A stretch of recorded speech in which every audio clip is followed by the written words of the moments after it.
So let's parlay that into my next note, and that is denominations. We touched a little bit about Christianity, but in your mind, if somebody says I'm Church of Christ or I'm Southern Baptist or I'm whatever, like, does denomination raise flags for you? A little biased, so maybe depending on the denomination. I'm not going to skirt your question, but some of them really represent, like Baptist, for example. There's a wide spectrum. There's the First Baptist, Fundamental Baptist. I think there's like 4 different kinds, and one of them, I don't want to like slaughter their title, so whatever.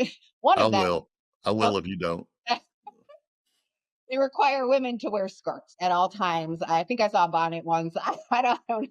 So, that would be a turnoff, but I would always have a conversation, even if it's a Catholic person. I think I'm trying to think if there's any denomination. Yes, probably the United Church of Christ, Congregationalists, only because, and I don't want to get into any kind of doctrinal debate or anything, but they're very progressive, been very liberal, open and affirming all of that as a like integral part of what they're representing nowadays. So I would still have a conversation.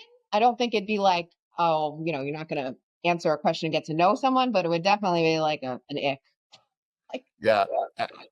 Without getting to the detail, denomination does matter to me. But I also, once again, I don't want people listening to think we are talking about deciding whether somebody is on your level of what not that one's higher or lower. It's just Catholics might look at us and be like hard left. So, right. Fine. Fair. All that's fair. But you're trying to find a match. And I would say I dated and married a Church of Christ, not United Church of Christ. That's way more progressive. This is more conservative. No music, lose your salvation, that kind of thing. And it was hard to fit in because I was like, I don't believe in these things. And so it was hard we had to church hop a lot because it was really tough because she came from 5 generations of Church of Christ. And I'm like, this is nonsense. And why don't y'all have music in here and show me the verse? And I'm not raising my kids in this. And it was problematic. When you have to raise kids with someone, this becomes a higher level conversation.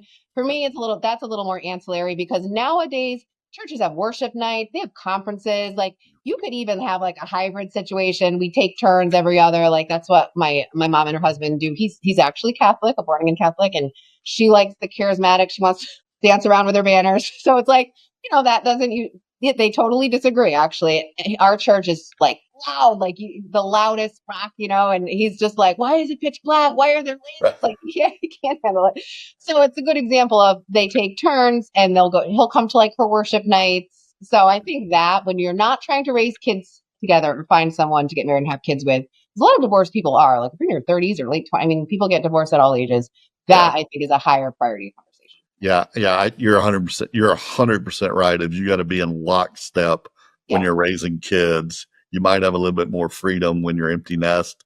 Well, we can swap a little bit. And that's my thing too is, hey, it's ToddTurner. Are you struggling with life after your divorce? I've created a divorce recovery class just for you. It's filled with honest, raw, real content to help you walk through your divorce healing. Enroll today at ToddTurner.com. There's more where this came from. Stick around. You got this.